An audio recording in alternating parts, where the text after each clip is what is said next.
you don't see Americans dying from starvation or war or Yeah. disease or those types of things that the rest of the world suffers from. But instead, you see us suffering from like depression, killing ourselves, being unhappy.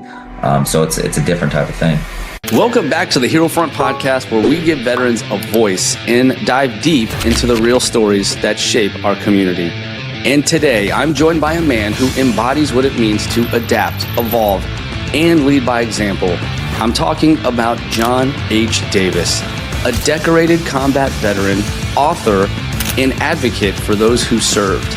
No, I don't have anything, like I said, I'm retired, man. You're the one who retired, then went straight into work. I just do this kind of for fun. I love to travel. I love to help veterans. I love to write. Like, writing's kind of my therapy. So, if I can do that, then I'm happy. John served as an infantry squad leader with the 101st Airborne Division.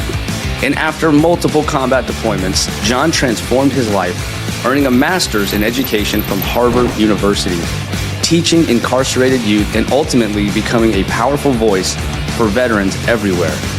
He's the author of books such as Combat to College and 365 Days of Veteran Affirmations, and other impactful works that have guided thousands through their post-military journeys. So my advice for veterans is start putting yourself first. Start to serve yourself. You did your time in the military. That was great. You put everything else first. Then now it's time to put yourself first and live the life that you deserve. He's also been a legislative fellow, taken his advocacy to Congress, and is now creating content for veterans from around the world. Quite literally, because John has lived abroad, taught in Thailand, and now speaks out about why so many veterans are choosing to move overseas for peace, purpose, and just a better quality of life all around. So if you got 100% VA, a 20-year retirement, and a job, or you're going to school and getting paid just to go to school on top of all those other things, you're telling me you can just live a life off that out there. That would work. Absolutely. And today, we're diving into why veterans are jumping ship and just moving overseas. We're also going to talk about how environment and culture can drastically improve veteran mental health, and what practical advice John has for anyone dreaming of a life beyond the U.S. borders. And America, over the past few years, has obviously gotten more and more individualized just as a country. In America, we're kind of slowly getting less and less happy, more and more fat. That's just the way it's going. Damn, I feel that. This is a conversation about healing, exploration, and the freedom to rewrite your story. Come to the Dominican Republic, find yourself a 25-year-old girlfriend, and live the life of your dreams. What's up, Josh here, and I got a quick update for you before we get back to the episode. Just give me 30 seconds of your time, because there's two things that I just have to say to you. And the first is just a tremendous thank you from the bottom of my heart for listening and tuning into the show week after week. It means the world to us, and it really is a dream come true to not only be sharing the incredible stories of these guests, but to then inspire so many of you listeners. It has become my life's purpose, and I cannot thank you enough for supporting me and so many others on this journey of positivity. But secondly, it's a dream where I feel like we are just getting started, and the sky is the limit. I am so excited to see where this goes, and I'm so blessed to have you on this journey. And if you appreciate this message, if you appreciate what we do here at the Hero Front Podcast, please follow us on this app.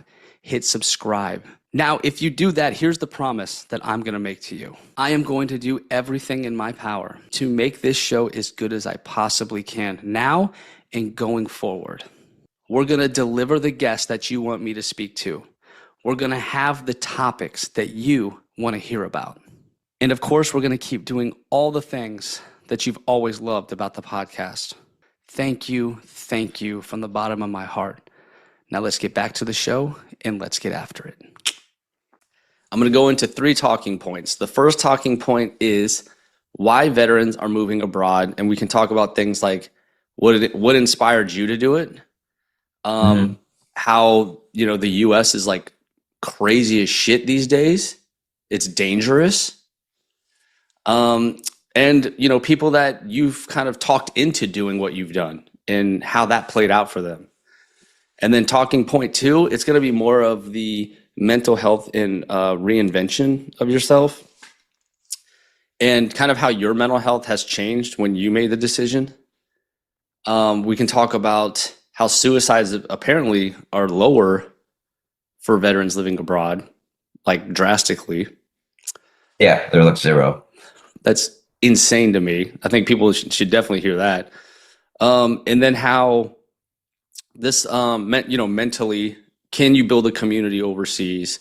Can you find purpose overseas? Because you're kind of like a vagabond. You're like traveling everywhere, right? That's a whole different lifestyle than what Americans used to. Americans are like, wife, kid, white picket fence. Yeah, the stable. Yeah. Yeah, the stable life and everything. Literally what I'm doing.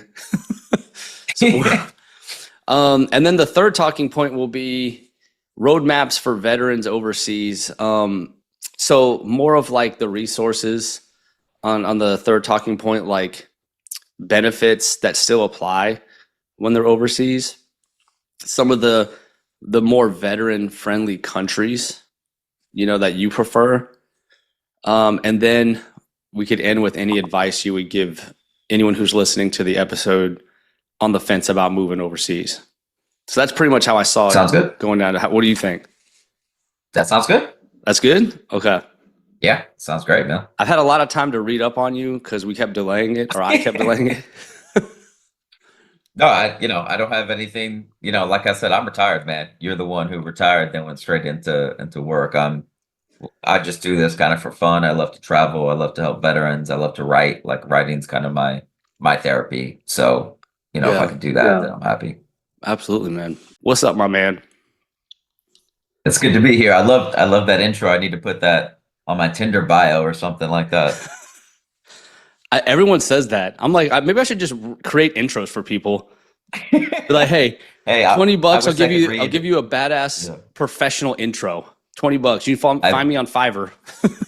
Yeah, I wish that that read every time I walked into a room, so I don't have to introduce myself or prove yourself. And I think that's something that veterans, I think feel a need to do is constantly prove ourselves because it's such like a competitive environment. And then even when we get out of the military, it's hard to kind of shake that constantly competing, constantly working mentality, which is why so many veterans, like yourself, for example, get out of the military immediately and then just go straight to work and never take a break for themselves, never take a break to figure out who they want to be without the uniform, and never take a break to just relax. So the message I'm starting to tell the veterans and have been telling is the benefits of moving and living abroad as a veteran. And I got into this because nobody really knew for our generation of veterans, like the Iraq and Afghanistan generation of veterans, that other veterans were already living abroad. Some of them missed to it and provided information, and just because no one else was doing it.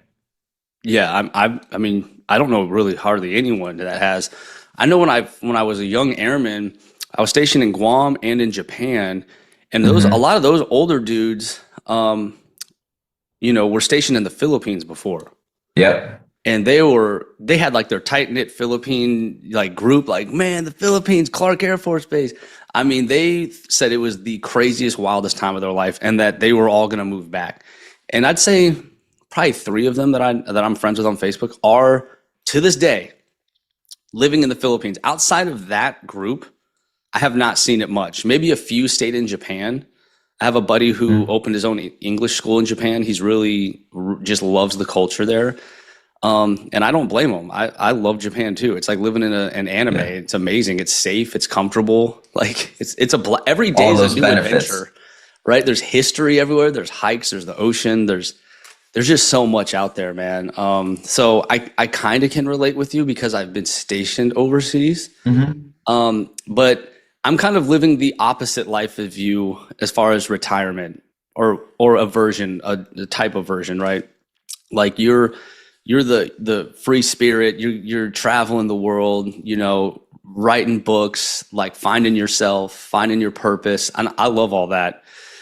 And I respect that. On my end, I have the baby boomer's dream. I'm following my father's footsteps, which is, try to get your degree while you're still in, retire, go right into a GS job so you can start working on that second retirement.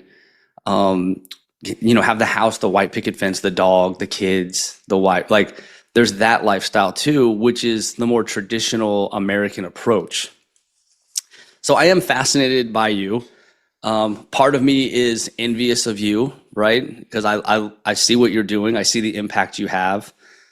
You're free. You freed yourself, and now you're free to help others. And that's beautiful. That's amazing that you've done that. And so here's some of our talking points today. We're going to talk about why veterans are moving abroad. We're going to roll into the mental health side, and then we're going to hit the resources and roadmaps for veterans overseas. So on the first talking point, why veterans are moving abroad, we have to tie it back to you, my friend, your reason. And so I would love to know, because I don't even know the full story, what got you into this lifestyle? Well, there's no right or wrong way for veterans to live their lives after service, whether it's the white picket fence in America or whether it's living on a beach in the Philippines. And one reason, kind of like you mentioned, for your being stationed abroad experiences is that a lot of times when we're abroad, whether we're stationed in Germany, Korea, Japan, or wherever else in the world, those are some of our best military years. And it's like you mentioned, every day is an adventure. And my Hmm. life in the military was an adventure. I mean, that's what you're doing. You're living out an adventure, and moving abroad when you get out of the military kind of keeps that adventure rolling. And I think that's important for veterans because we're not the almost type of people. We're not sit on a couch type of people. We're people that want to be in the center of the action. We want to be on the front lines. We want to be stars in our own movie. And then when we get out of the military, we're not really sure what to do. And there's a million paths in front of veterans, and it's a lot more uncertain than like our grandfather's generation who came back from World War II, and it's kind of a more traditional lifestyle. For us, we're kind of coming into a more globalized world, an international economy, and problems in our home country. So the cost of living, you kind of have to start with that, why veterans are moving abroad, because there's so many veterans out there on a fixed income, and you take those same dollars and you apply them to the Philippines, where the average rent is like $350 a month. So your buddies who are stationed with you are paying that for rent. But if they're making their military retirement or their VA benefits or they're working online, then they're able to live a really, really high quality of life. Well, I didn't even think about working online. So if you got 100% VA, a 20-year retirement, and a job that's paying you online, Or you're going to school on the GI Bill. or you're going to school and getting paid just to go to school on top of all Yeah. those other things, you're telling me you can just live a life off that out there. That would work. Absolutely. You have veterans in the Philippines that are making 10, 20. They're making $10,000 a month off military retirement, VA compensation, and GI Bill. Not to mention, you get a little bit older, you get Social Security, you get Social Security disability, and things like that. So plenty of these veterans out there are making $12,000 a month. And in the Philippines, it's like the equivalent of like $600,000 in the Oh United my States God. Are you serious? because yeah, the cost of living is so low. I mean, when I was there, I was in the Philippines last year, and all the veterans that I talked to were paying between like $300 and $400 a month for rent. And they have the FW posts there. They have great TRICARE system there. They have many American Legion posts there. And the Philippines is a great country for veterans. I know we'll talk about countries in a little bit because the people there speak English. So when Hmm. everyone's English speaking, it's just kind of easier. Whereas for me, I live in the Dominican Republic right now, and obviously people speak Spanish there. I deployed there before with the Army.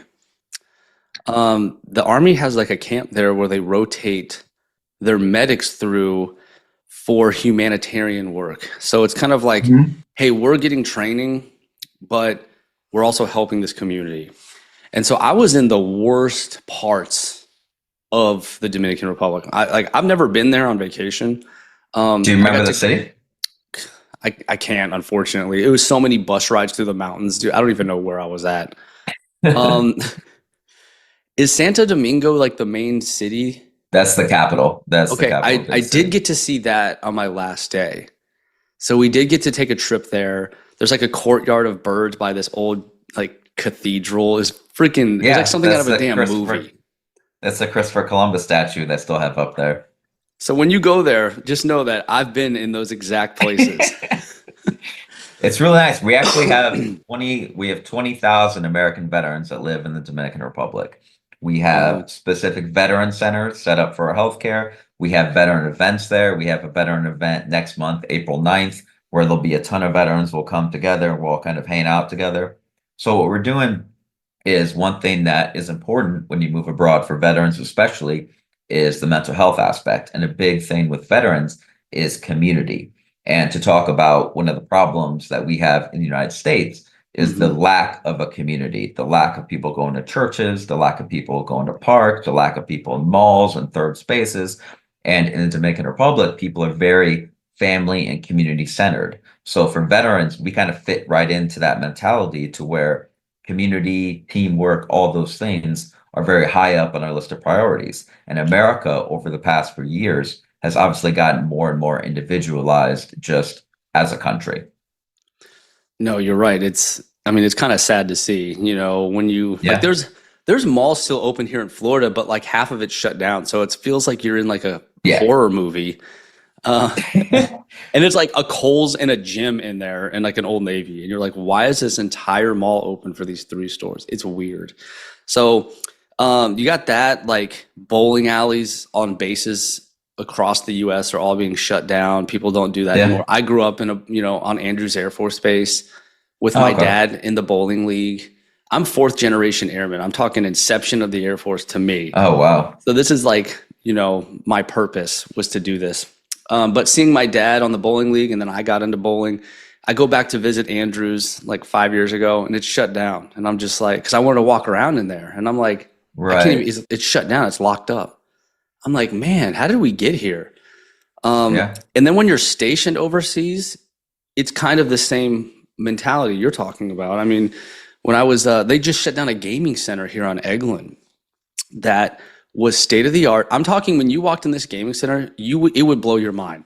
You'd be like, I mean, rows of computers set up, like multiple floors, arcades, like snack bar. I'm talking like Airman White would have been all up in that, just going ham every weekend on Halo, right?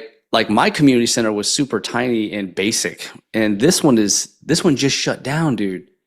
They just Mhm. shut it down. It was owned by the USO, and they couldn't justify keeping it open. And overseas, that would not happen. That because the No. community is there, it's on base.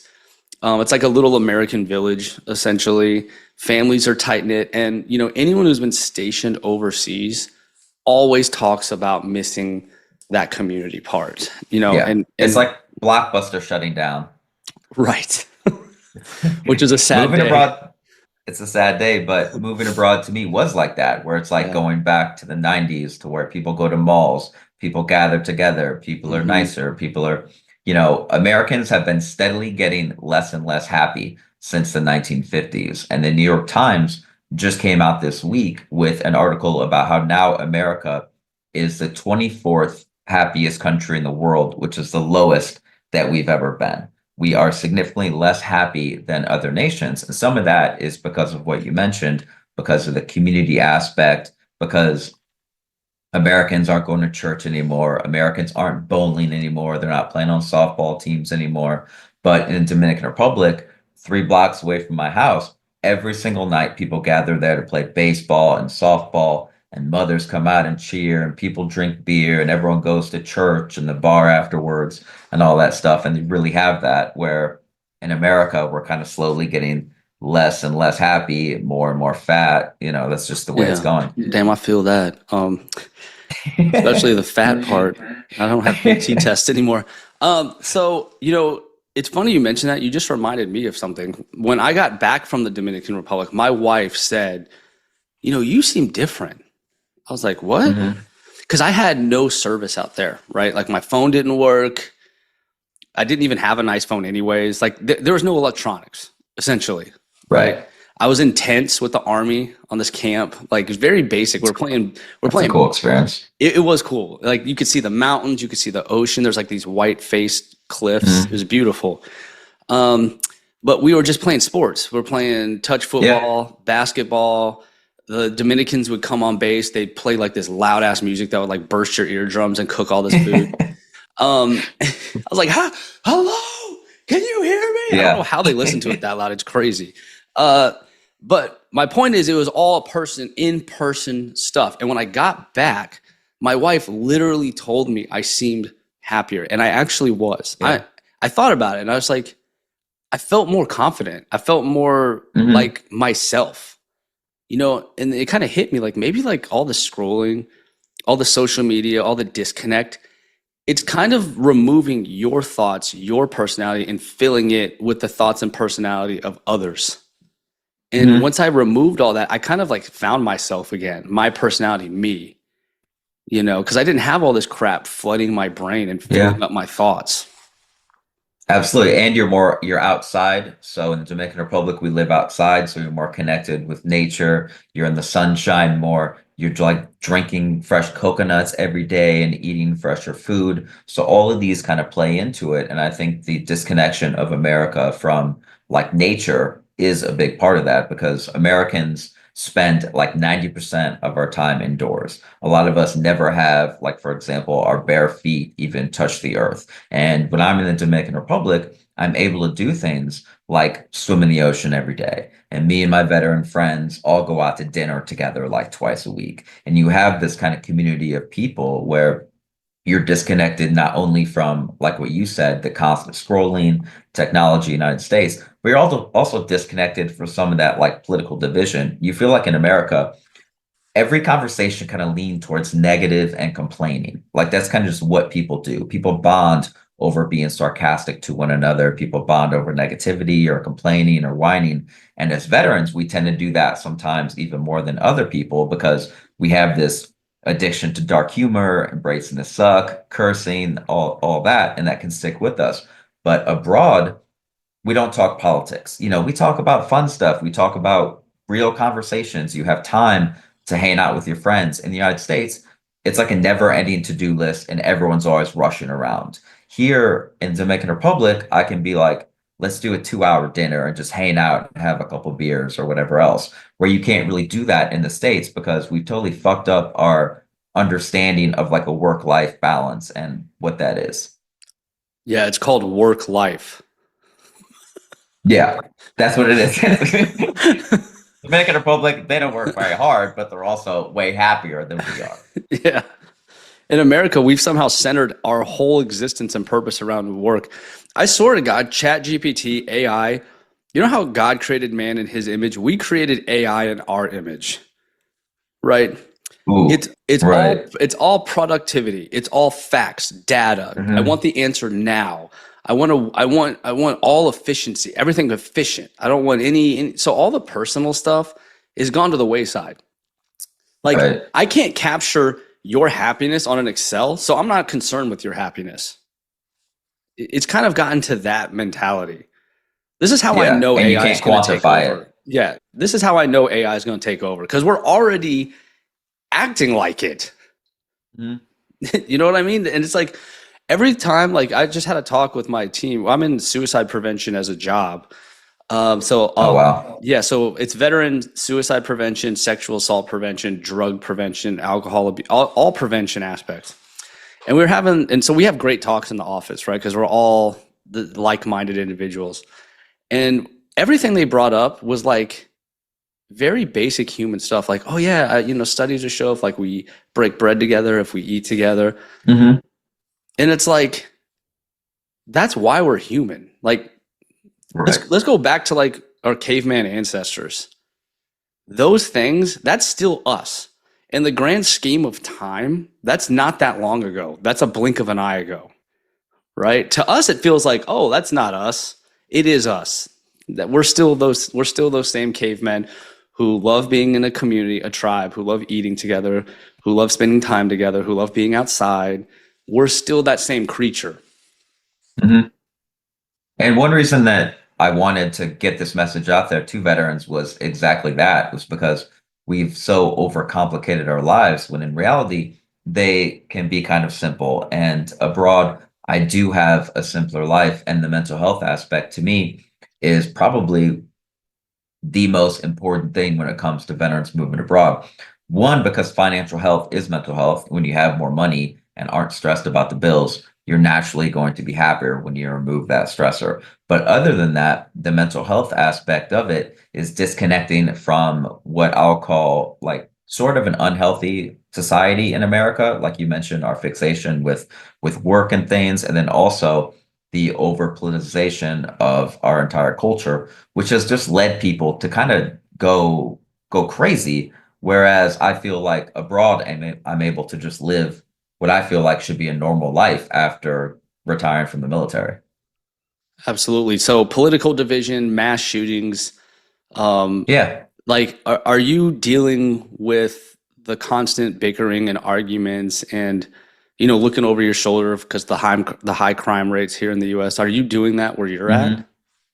No, I think that American cities are like the most dangerous place to possibly be. It seems like whenever I go back and I have to go through New York or something, like you can't be relaxed on a subway in New York. And I think that also leads to veterans worsening of PTSD because if you have to be hyper alert, then it's hard to relax. And one of the things that hit me when I moved to the Dominican Republic is I started sleeping through the night. I started losing those kind of hyper vigilant feelings. Whereas, like, I had to be kind of on guard and looking around all the time. And I started just feeling chilled out. So, where I live in the Dominican Republic is incredibly safe. I've been there almost 4 years. I've never had a safety issue ever. Whereas in the United States, it seems like anything can happen at any time. That's not to say like the Dominican Republic is super safe because some areas are not, but it's all the how do I phrase this? So, like 25% of the entire country's economy is based around tourism. So, they go out of their way to keep me and the other gringos and the foreigners safe. If you commit a crime against me, it's basically like the equivalent of a very, very bad hate crime in the United States. So, they punish it even harder than if you like shoot another Dominican or something. Yeah, I think a lot of the tourism, like Egypt's the same way. They have a lot of crime there, but they're like, you better not Don't, threaten that, because that's don't what's touch them. that's like what's driving the country's success is all the Yeah. like the tourism, right? That's a lot of money. Again, I Yeah. haven't seen that part yet. I hope to. When I went there, I was at the dangerous part, but it was very rewarding though because we were able to help people that were just medically just wrecked. I mean, whether they were going blind or there was people with their skin falling off, man, with like diseases that rot your skin off, like Right. some biblical Diseases that stuff. America hasn't had in Exactly, 500 years or something, exactly. forever. Like diseases that you forgot about, because they're not vaccinated, they have them in their communities. And that's also where I learned where being a medic is like incredibly brave. Because I looked around and I said, in the hospital, because I'm public health, like disease prevention. So I'm like, are we exposed to this? Like, in the hospital, we wouldn't expose ourselves to this. And they're like, you're deployed, man. Like you're here for them. Like that's a risk that you're gonna take being here. And that's when Mhm. it really hit me. Like, whoa, like this is powerful. And I'll tell you too And about that gives the. you a lot of gratitude too. I mean, you're so Oh yeah. grateful for the life that we have, that grew up with, where you don't see that type of stuff. Like, you don't see Americans dying from starvation or war or Yeah. disease or those types of things that the rest of the world suffers from. But instead, you see us suffering from like depression, killing ourselves, being unhappy. So it's a different type of thing. Yeah, the perspective was tremendous. Like their houses were made of like clay. They didn't have like they didn't have a bathroom. Like they would have Yeah. to find a place outside. Like they didn't have running water in some of the houses. We live like kings and queens, truly. Right. So having that 100%. perspective was tremendous, and then being able to help them was like the super rewarding. I'll never forget it.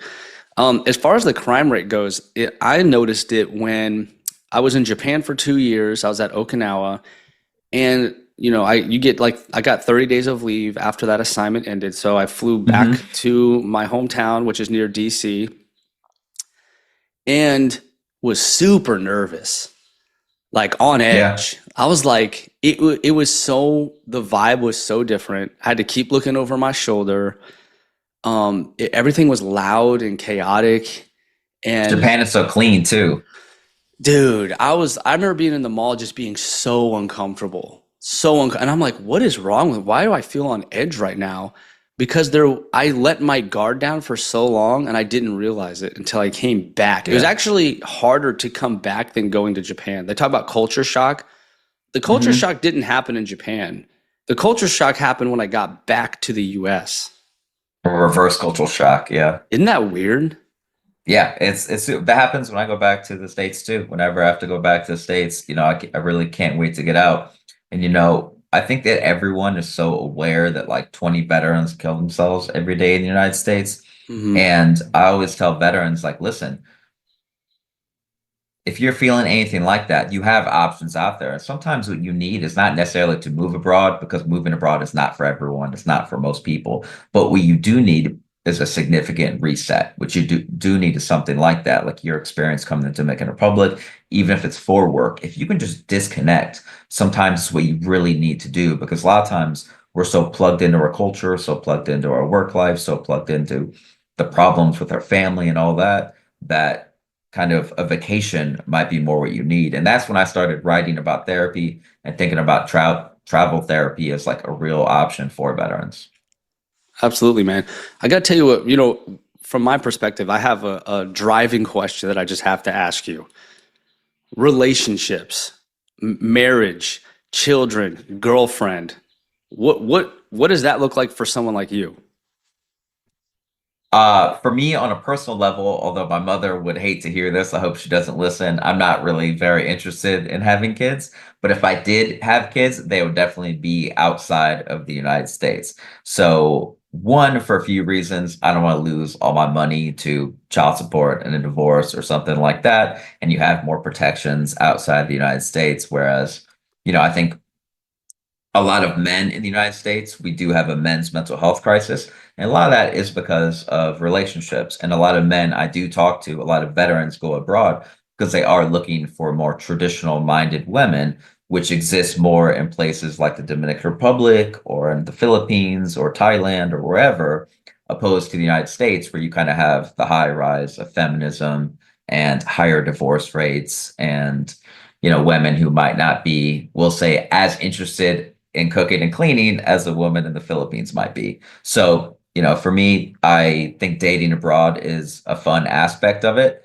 I usually, if I go to another country, I have some Tinder adventures, go out on some dates, and a lot of times that's the best way to get to know a place. Go out, do local stuff, go to people's favorite places, meet new people, practice the language. So, for me, dating is more fun outside the United States, I would say, than in the United States, where I don't know. I mean, the last time I approached a girl in a New York City bar, she told me I was too short to even buy her a drink. And, just the week before, I was on a trip in Africa, with like women that were like way up here. So it was a weird experience, and I'll never forget that. She told you you're too. How tall are you? I'm like 5'6", so I'm kind of short, but I'm I'm the not, same height, dudes. Dude, short dudes have the gift of gab. Let's be real. yeah. That's why I had to go to Harvard and stuff to try and get my resume up. Right. I mean, big dudes are intimidating, but if you got a short dude who's intimidating, that's like even worse. Yeah. That's like Tom So Cruise vibes. right, exactly. So, I think our dating culture has turned a little toxic, and that's one thing for men, especially, I've been divorced. My roommate is So, a so fellow you Army have, veteran. so you have been married. Yeah, and like when I Okay. was like 19, one of those Oh. early military marriages Hmm. and then divorce, after my first deployment. But my roommate is a retired Army guy too, and he's been divorced. So it's one of those things where dating abroad in Dominican Republic, a lot of beautiful women. It's a fun environment for veterans, and that's definitely something that, is, I would say, a benefit of moving abroad. Do you have a girlfriend right now, or are you just like playing it day by day? I got a couple girlfriends, man, a couple different countries. I had a feeling you were going to say that. Um, Yeah, I always tell people I'm, 38, no wife, no kids, no pets, no problems. And that's the way I prefer my life for right now. In the future, things might change. I'm gonna kind of do a reflection point when I turn 40, but for now, I value mhm, freedom more than I value kind of anything else and the ability to travel and do what I want mhm. and scuba dive every week, play golf every week. Those are the things that I really get a lot of joy and happiness from. Yeah, and that's why I'm so happy for you, man, because you did what probably a lot of people should do because like let's be real, like the family life's not for everyone and they think it's Hmm. the only way and they try to Hmm. fit that square block into the circle peg and it's not Yeah. fitting and they just keep banging their head on the wall. Whereas you kind of, were aware of yourself, what brings you joy, and you took the leap, which is awesome. As far as your living situation goes, are you in Taiwan right now?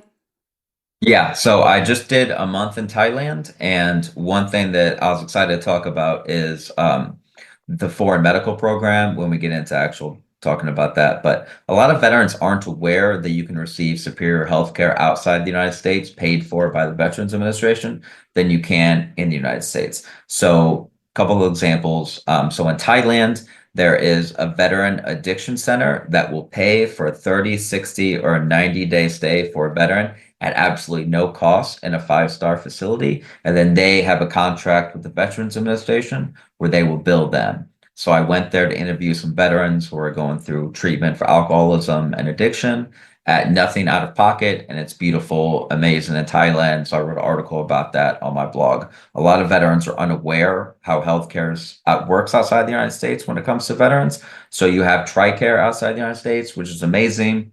If you're retired, you can utilize that in a lot of different countries.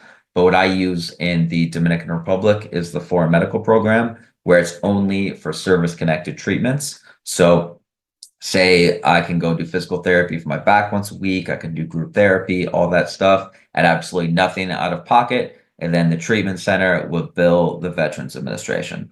So for me, I receive superior health care in the Dominican Republic than I did in the United States as a veteran.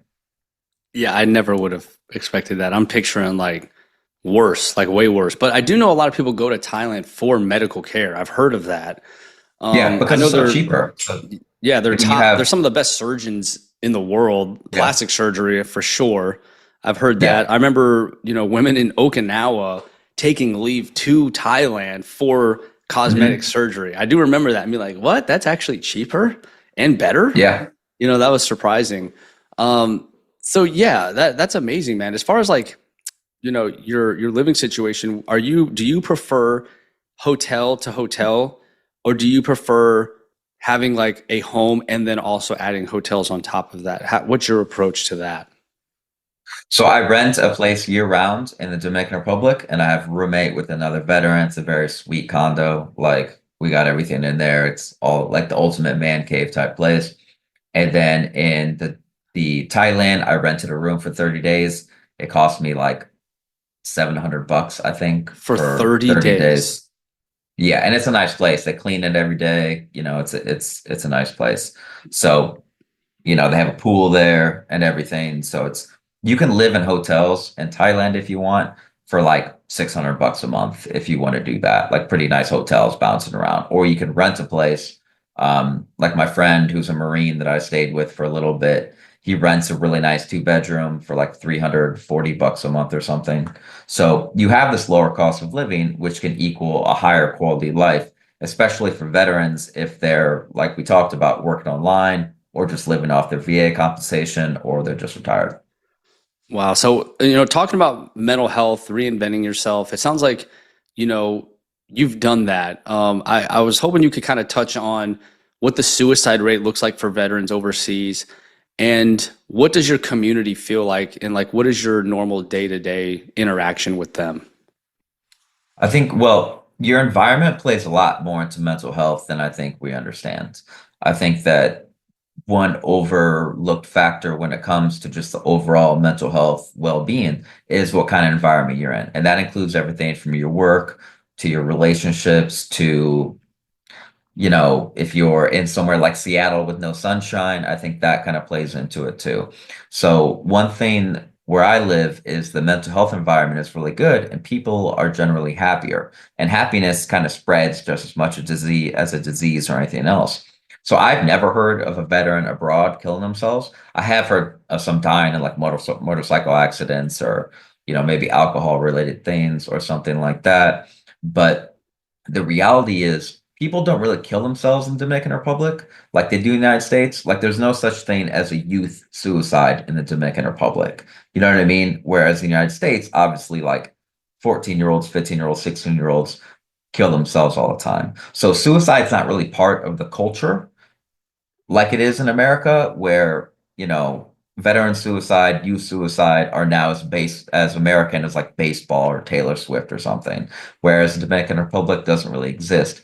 And I always tell veterans, hey, if you're struggling, like when veterans come to Dominican Republic to my town, I got an apartment complex that gives them a room for like $500 a month. Here's the beach, here's a cold beer, like relax. And we have veteran events monthly. We do a veteran excursion every month with like anywhere between like 10 to 30 veterans. We all go out, rent a boat or something like that. So one thing that we started doing is really honing in on the community factor and the networking thing to where we bring veterans in, introduce them to everything, kind of run you through like your PCS or something like that. If you want to come down, and we have connections with like the international school there and everything for veterans with families. So it's actually been a pretty cool experience because when I first started talking about veterans abroad, I was really shocked at like the the result, like how many people wanted to know about it. Man, that's wild. It's like you've created like an in-processing like onboarding for folks. Yeah, that's what it feels like. But like It's really just how like do they find you though?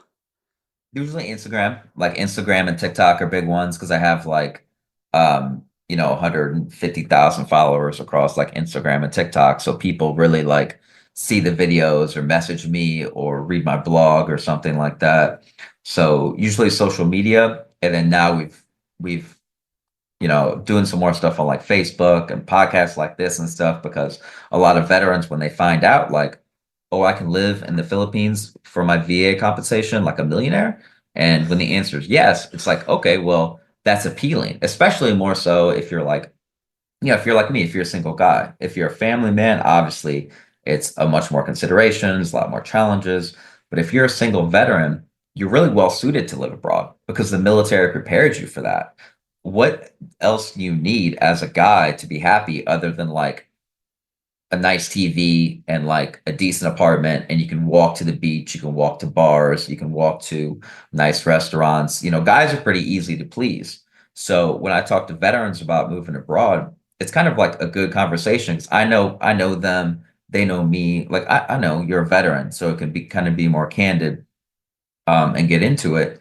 So I think that for a lot of male veterans who are looking at the dating scene in the United States, they're looking at the rising cost of living, they're looking at their own maybe mental health and things like that, and they're deciding a better, higher quality, happier, more peaceful life might be somewhere like the Dominican Republic or might be somewhere like the Philippines. And you have extra factors like the explosion of remote work, where a lot of people aren't working in person. So why would you live in like DC or New York or somewhere like that when you can rent a dope ass apartment in the Dominican Republic near the beach, surrounded by pretty girls? So, you hit a good point there too. We're talking about male veterans, right? How many female veterans do what you do? Not many. So there are a lot in Punta Cana in Dominican Republic, a few that I know, and there's a few in Costa Rica. Costa Rica is it's a friendlier, safer country, I would say. And then a few like in Thailand that I was with this last month. But you gotta think like 20% of the military is female, and then females are obviously more likely to have kids and have custody of the kids and things like that. So they're less likely to move abroad. So most of what I talk about is kind of like male veteran base because that's Yeah. what I am and that's what I understand. But I was surprised, I get a couple messages a week from female veterans who are interested. And at first I was kind of surprised. And then I started getting more messages from like families. And I had worked in education internationally. I have a master's degree in international education. So I can talk pretty intelligently about how oftentimes private international education is far superior to American public education. And there's so many good schools in the world that actually provide better springboards into good colleges and provide better educational outcomes for their students than like American public education, which has pretty much been steadily declining and failing in every metric. But if you're paying for a school in like Costa Rica, or like your friend's school in Japan, you're going to get a very high quality education geared towards better economic outcomes than some school in like Milwaukee. Yeah. Speaking of families, let's talk about like let's just use my example. Okay, I got a VA compensation. I've got a retirement. I can work online because I do a lot of digital media, so that's I could easily do that. sure. So I could get a job there if I really wanted. And I have a wife, a 7-year-old, and a 5-year-old, and I want to move overseas. You know that life would Mhm. look different than yours, right? You have a lot more freedom of movement. But if a family man like me wanted to do what you're doing, how would I do something like that? And what country would you think I should land in? Well, you want to go, it depends. So for example, in Dominican Republic, that's where I live, so that's kind of where I know the most. Foreigners have full property rights. So you can buy a property in the Dominican Republic and your taxes would be pennies on the dollar to where they are now. So your taxes yearly, say for example, if you were to buy yourself your own house, would be like less than $300 a year for like a really nice 3-bedroom house with a pool and all that stuff. And one of the benefits of moving abroad and purchasing a property is the tax benefit. Whereas in the United States, obviously the taxes are incredibly high. Even if you're a veteran, some states will exempt you or whatever, but not everywhere. So then it would be that enrolling your kids in an international school. So usually when families go to move abroad, I tell them to first find the country and then find the school. So the country you want to go to, a lot of times it's going to be different for different people. Picking your country is kind of like picking a girlfriend or a boyfriend or a spouse. It kind of feels different for everyone. Like a lot of veterans who are stationed in like Germany or Japan fall in love with those places. They're like, wow, this is awesome. I live here in Germany. I can go different places. And like, then they might marry someone local and end up living their lives there. But if you're moving from the United States abroad, the first thing, pick your country, then pick the school. And the school will have a tremendous amount of resources in the community because the school is going to be kind of expat centric to where if you were to move to a nice community in Punta Cana, the school would have connections with realtors, with groups, they'd have outings, they have all this stuff. So they would kind of do like your PCS stuff as well as you finding kind of integrating into the community. So I would say that find your country and then find the international school where you put your kids. And that can be great because it can help you meet people because you're going to meet the other parents of the kids who are also in the school. And they're likely to be from Europe, from the United States, from Canada. And some of those people might be fed up with the American educational system. Some of them might be working or living somewhere like Dominican Republic or work for the embassy or a million and one things. But the expat community, in my experience, is like an incredibly helpful community. That's amazing, man. Okay, let's talk about your more common demographic now. What is your most common demographic veteran that reaches out to you? And I want to hear a few success stories where like not only did they reach out to you, but you actually helped them live the life you're living. Do you have any success stories? Yeah, lots. So there's some people just digitally, because some people will. So I have my free book for veterans moving abroad on my website, and people will download it, read it. I have a lot of resources in there, a lot of country information. So people will read that and they reach out to me and say, "Hey, I moved my family to Mexico," or "Hey, I'm coming to the Dominican Republic." And a lot of times, veterans, I probably meet with a different veteran, maybe 3 or 4 a month, who come to the Dominican Republic. They'll hit me up on social media, go out for a beer, kind of run them down the place, pros and cons of living here. So that's been incredibly rewarding. Recently had a veteran, Charles, who was a Marine veteran who was, I think he's 55 years old or so, and recently divorced and looking for a fresh start. So he's retired, divorced, divorced veteran, coming down to the Dominican Republic to kind of find a higher quality, peaceful life. And one thing that he said to me that, I don't think I'd heard before because he said, first quarter of my life, I was living just for my family till I was 18.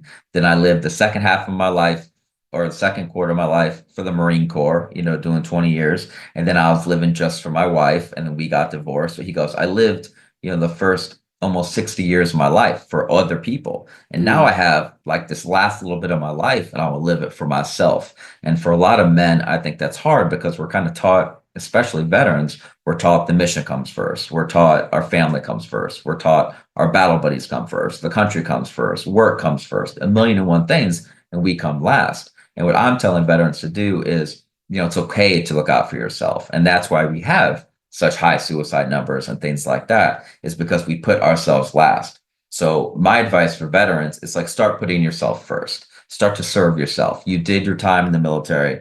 That was great. You put everything else first. Then now it's time to put yourself first and live the life that you deserve getting out of the military.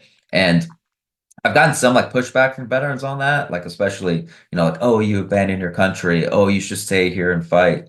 And I'm always like, I don't really know what that means. Like, I don't know what you want me to do. I still pay US taxes. I still work with veterans. I don't know what I should be doing in the United States that I can't do over here. So that's kind of been weird, some like the angry messages and social media comments and stuff, but it's almost entertaining because, I think I just want veterans to be happy and open their eyes up to this possibility. And a lot of veterans really didn't know that you can get your VA compensation outside the United States. A lot of veterans really didn't know that you can get your health care outside the United States. A lot of veterans didn't really know that you can like move abroad and live this type of life. So I'm trying to kind of lay like just a path. Like here's open your eyes to it. Like you got to walk it. You got to do all the work. I'm not, doing any of that, but I want to open your eyes to the possibility of it, especially as things kind of go crazy in the United States. Let's break it down into 5 steps. Let's say there's a I know I'm putting you on the spot here, and you're like, how would I break that into 5? Let's break it into 5 steps. I like sets of 5. It fulfills my Mhm. OCD. I'm a 20-year. Let's just say I'm a 20-year retired disabled veteran. Just got a divorce. And it was a bad divorce. I was taking care of this other person's kids. She cheated on me. She left. I'm looking. So not only I'm looking for. I do have my compensation. I do have my money. I don't really know my purpose. I don't know if I want to work or not. Mhm. I've tried jobs here and there. It didn't work out. And I can't find love. The dating scene is just insane. And I'm thinking about moving abroad and doing what you do. I've seen you on social media. I want to live your life. Give me the first 5 steps on how I go from my situation to John. Well, that does actually sound like the majority of veterans that I talk to. But one of the first things that you do when you move abroad or when you want to move abroad is a trial run. So you do a veteran trial run to where you go somewhere and you want to go there for at least like a month at a time. So you want to go there for a month and find out how it really feels to live there. Because a lot of people have what you call the margarita effect, where you go somewhere on vacation and you're like, oh, this is great. I want to live here. But real life isn't a vacation. You're not just drinking all day at Suma Bar, eating buffets. It's not a resort. So the first thing you're going to want to do is a trial run. And then you come down, you feel like if it's really for you. And that's when you can find a place to live, find a more permanent apartment situation, and you figure out if it's going to be for you. Because a lot of times it might not be, and that's kind of the important thing. But I think it takes at least a month of a trial run to figure that out. The second thing you do when you go back to the United States is you downgrade your life. So before I move abroad, you downgrade your life. I have some steps in my guide about that, about how we collect so much shit in our lives, like we just have so much stuff. I mean, it's ridiculous how much stuff we all end up with. So you have to downgrade that. Number 3, the financial aspect of it, you have to do a real hard look at your financial situation and what moving abroad is. There's a lot of free resources out there, or you can talk to a financial advisor or something like that. I'm not a financial expert, so I prefer not to give too much financial advice. But what you want to do is analyze the cost of living where you're going and make sure that you have enough to cover that and a little bit more. So there's like little general rules, like if you're a veteran, say your VA compensation is like 4,500, you're not going to want to spend more than like 1,000 of that, like less than 30% on like rent or something, which you're going to find a place way cheaper than that anyway. But these are good kind of figures to understand when you're moving abroad, how to do it. Let's see, what's that, number 3? So number 4 would have to be your logistics when it comes to like your mail, your things like that. And I kind of get into that on my blog, on my website, like how to set up your mail, all those kind of banking stuff, and all those kind of like tips and tricks that you need to do, the necessary logistics. And then number 5 would have to be come to the Dominican Republic, find yourself a 25-year-old girlfriend, and live the life of your dreams. Okay, so let's say They let's come up with the second top 5 list. They've done Yeah. all. They've been in touch with you, John. You've helped them. You've been talking for a year now, and they're like, "Man, you've I'm been not a gonna deal with great John. You've that. been a great Yeah. resource, and I've I've got my ticket. I got my passport. I got rid of all my belongings, and I saved my money. Hmm. I'm coming. Can you meet me at the airport and pick me up?" And you say, "Sure, buddy. I'll meet you." And now they need to know the top 5 things to do upon getting in the Dominican Republic. What does that look like? Well, we do have now we're starting to have monthly veteran get-togethers. So that's kind of one of the cool things that we're doing is at these get-togethers, we have all the veterans in our town come. We all link up at this American-owned bar. We all hang out, share resources. We usually have like a speaker come talk about something like that. So like whether it be real estate or healthcare, all that stuff. But one of the first things that I do when veterans come to Dominican Republic is get them set up with the healthcare clinic. So they go to the veteran healthcare clinic.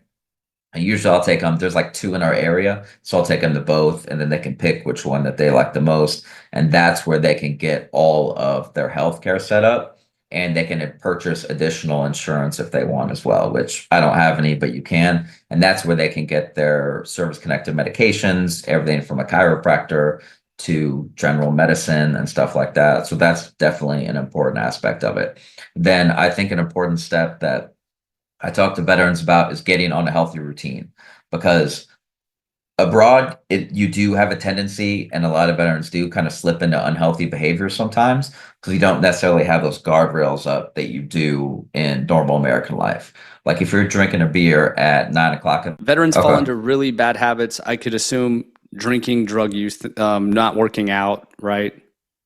Yeah, absolutely. So getting on a good routine, I think is an important part about moving abroad, and then finding healthy outlets because obviously you have a more of a temptation for unhealthy behaviors like, drugs, drinking, women. So we hit on the in processing that you give, the medical support, getting that aligned, letting them know that they can slip into bad habits and to find a healthier outlet than drugs, alcohol, and women, and that falling down that spiral. What are the other 3 first things they do?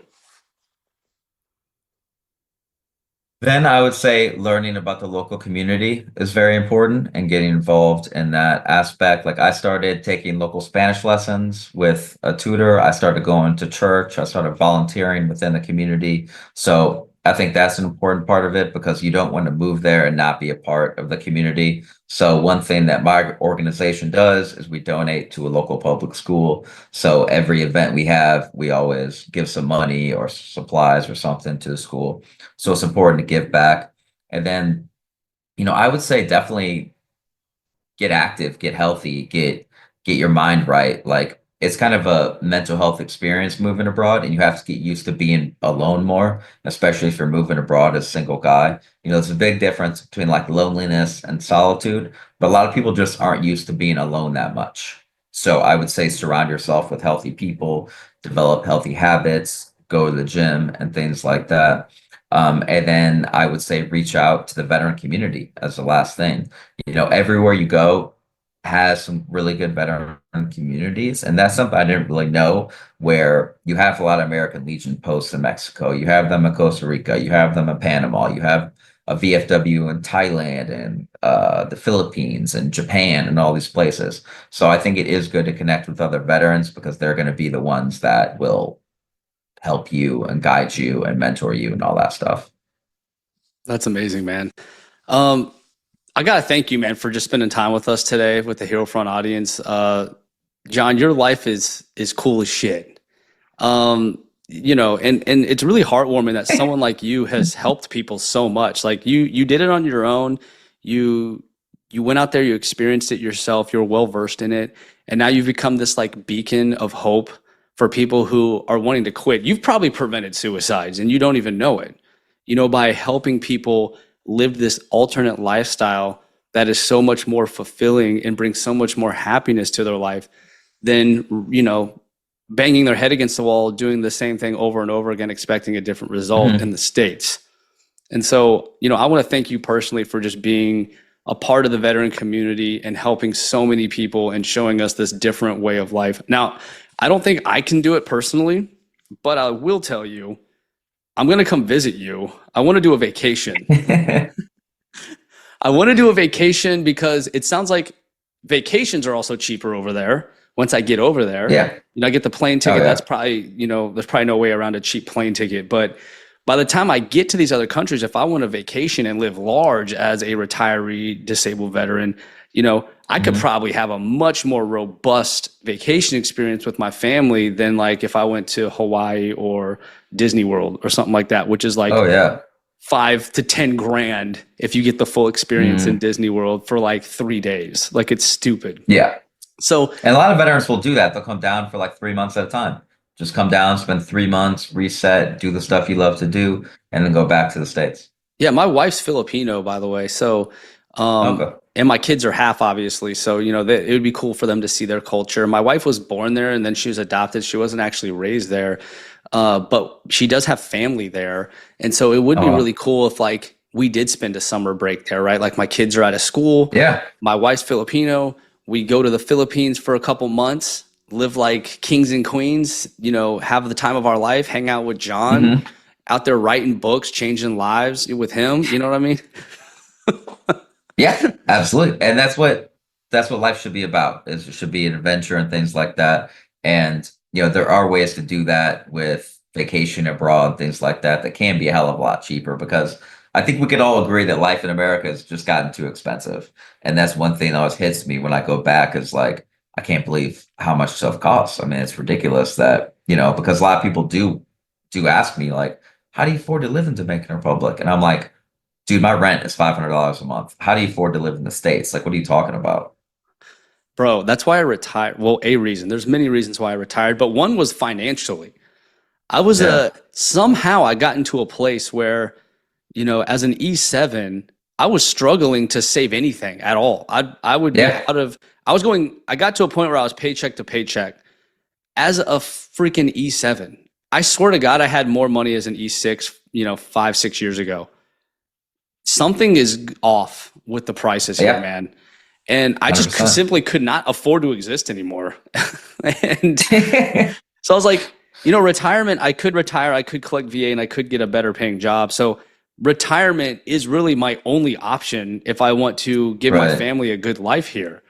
And so, hearing you say that, man, it does sound much easier to manage over there because Yeah. it's gotten insane over here, man. Yeah. Especially And in you don't my know, area in maybe Florida. when your kids graduate high school and stuff, retiring abroad because, I know you're in Florida now, but for people where I'm from, the dream was to move to Florida and retire there. But now even Florida's too expensive for like your average middle class Americans. Oh yeah, I can tell you firsthand it's gotten wild out here, bro. Like the pay is not meet the demand. Like the housing uh is I can't buy a house. There's no way in hell. I'm renting a really tiny 1 floor house and it's like 500 grand. This house in a $500,000 house in Missouri at my last base would get you a damn mansion. Here, Right. you got a tiny little 1 floor house. It's crazy, bro. Yeah. All right, so my man, we talked about veterans moving abroad, your story, your purpose. You're out there writing books, changing lives, the mental health aspects of it, how it just creates this amazing community, the same community we felt when we were stationed overseas years ago. You've found a way to find that happiness, that freedom, that connection, even as a veteran, which is beautiful. And we talked about the medical care and how it's actually top tier over there. And you're able to hit all these different countries. The dating scene sounds much easier and more fun to navigate than it would be stateside. Again, I'm married, so I can't really speak to that, but you know, you seem like a Take my word for very it. happy young man. So I'm gonna say that you're the dating scene, you're probably killing it and having the time of your life. And you're showing people a different way of life. And I think that's amazing because you've probably saved lives. But as we come to a close, John, I wanted to give you the floor for your final thoughts to the listeners who hung in there to the very end of our episode. Well, thank you for hanging in. And I would just like to say, if you're a veteran, that higher quality, more peaceful, and happier life can exist abroad at half the cost. And to go check out my website, It's johnhdaviswriter.com, where I have my free Veterans Guide to Moving Abroad, which I'm now working on the third edition of it because people kept asking more questions. So I'm continuing to add more and build on it. Things like moving abroad with pets and all these kind of special kind of considerations. And then on my Instagram and TikTok, I talk about life abroad. And we are having our next veterans event in the Dominican Republic April 9th, and we're going to be having them monthly as well as excursions and cool events for veterans. So check it out. Hell yeah, dude. I do have one final question for you, actually, before we conclude here. Let's say time and money are not an obstacle, and you could accomplish any goal for what you have created. If you just had no time and money constraints, would you have like a community center? Would you like what would that look like? Like you times 10 where you're at now and what you're providing now. I think something like that would be cool for veterans. What eventually I'd like to do is like have like a retreat type center where you can come and stay for a month, and it's just like a mental health retreat, which I've thought about doing some retreats and things like that because I can just rent like a 10-bedroom villa and then have 10 veterans come in and we just go like scuba diving to the beach, do yoga, decompress, no cell phones, that type of stuff. So that's the kind of thing that I'm looking at transitioning into. It's just doing it the right way and kind of figuring out a good way to do that. Plus, veterans can be super difficult to deal with. I mean, you know that. Like sometimes you're like, oh man, I don't even want to mess with it. Like, but I'm working through it. Dude, I think a retreat would be amazing. Like if you custom built the day by day retreat, like a 10-day retreat, Yeah, that would something like be that'd be pretty easy. It'd be run by fun. you with everything you know and all the places you know. That would be amazing, dude. You and like you could even have another retreat where you just show how to live abroad. Like, hey, Yeah, you want to find out what it's like? Come visit me, spend your vacation with me, and I'm going to run you through exactly how I do it. yeah. Dude, that would be next No, level. I think that's a winner. I think that's a winner. It's just, you know, is it going to be worth it? Because it's kind of what we do now. It's kind of what I do now. Like veterans come in, go Yeah. out, do stuff. You know, like I help veterans get scuba dive certified, all those types of things. Like it's fun. Yeah. Yeah. No, I got you. I see you smiling. You're like, bro, I'm not only doing that I'm now, but chilling. I'm happy I'm happy chilling where I'm at. I'm not sure I want to Yeah, do but all hey, that. if you come down, you can sleep on my couch. We can do the podcast by the pool. Like, you know, Oh, it'll be fun. bro. We're gonna meet one day overseas because now I'm retired. My income is way better from my retirement. And so one day, John, we will have an in-person talk. We will be on the beach chilling, just loving life. And I can't wait to That sounds great. personally meet you one day. So thank you so much for spending time with me. Thank you so much for what you do to the veteran community. Uh, and for anyone still listening, thank you for listening to the very end. But this was the hero's journey of John Davis, and we're out.